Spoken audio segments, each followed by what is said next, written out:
It was a normal evening, quiet and uneventful, when my phone buzzed.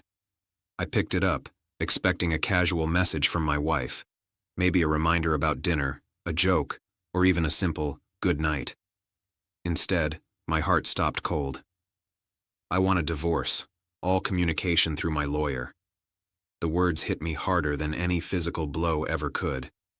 I stared at the screen, reading it over and over, hoping for a mistake, a typo, anything that would make it not real.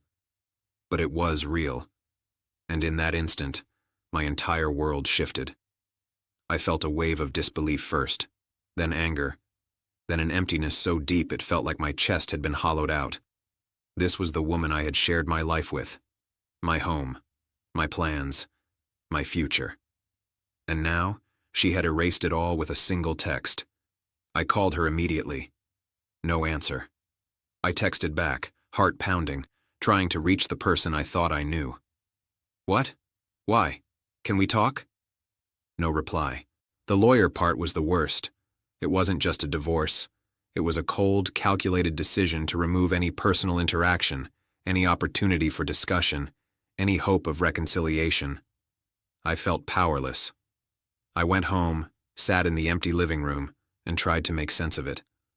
The house, once filled with laughter and warmth, suddenly felt sterile, alien, like I was a visitor in a life I no longer belonged to. That night, I barely slept. I kept checking my phone, hoping for some human explanation, some emotional reasoning, something beyond legal formalities. But none came. Days passed. Calls from her lawyer replaced what I had hoped would be conversations with her. Every message, every discussion, every negotiation was formal, precise, and impersonal. There was no warmth, no apology, no explanation beyond the cold terms of separation. Friends told me to let go. It's her loss, they said. You'll move on. You deserve better. But moving on wasn't simple. Not when betrayal was wrapped in legality, when love had been erased through paperwork and protocol. Then came the realization that changed everything. I couldn't control her choices. I couldn't force her to love me, to stay, or even to explain herself. But I could control me. I could choose my response, my actions, my healing. I began small. I focused on routines I had neglected, on friendships I had sidelined, on hobbies that reminded me of who I was outside of the relationship. Slowly, I rebuilt myself, piece by piece, day by day. Months later, the divorce was finalized. I signed the papers. I accepted the terms. I walked away legally, emotionally, and spiritually. And then, something unexpected happened. The woman who had texted me so coldly, the woman who had drawn lines of lawyers and contracts between us, began to reach out, not to reconcile, not to apologize, but with the tentative curiosity of someone who realized that removing me from her life didn't erase the bond we had built. I didn't answer at first. I had learned something important.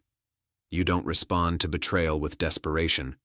You respond with composure, with calm, with the quiet knowledge that your worth isn't defined by someone else's choices. Eventually, I spoke to her, but it was on my terms. Calm, measured, and in control.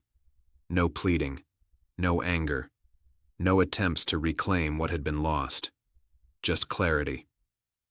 I'm moving forward, I told her, and I hope you find what you're looking for. But I won't be part of games, manipulations, or cold formalities anymore. I've already left that behind. She was silent. I knew she expected some reaction, some desperation, some sign that the text, the lawyers, the emotional distance had hurt me in a way she could exploit. But I had grown beyond that. Walking away had been my power. Choosing myself had been my victory. And the cold text, the lawyer, the betrayal, all of it had become the catalyst for reclaiming my life. Months turned into a year.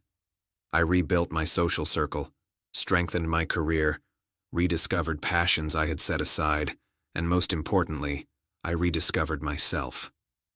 The pain remained, of course, like a scar that reminded me of what had happened, but it no longer defined me.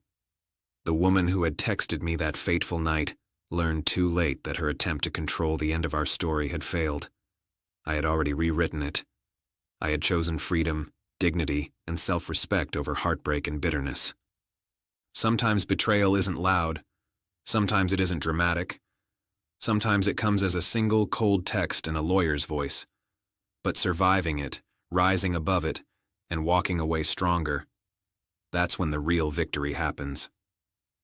I still think about that night sometimes. The text, the silence, the formalities, the realization that love can vanish not with a scream, but with a single calculated message. But I also think about the moment I stopped waiting for her to explain, stopped hoping for reconciliation, stopped letting her choices dictate my emotions. That's when I truly began to live again. And I realized, betrayal may hurt, but strength, dignity, and self-respect, those are unshakable.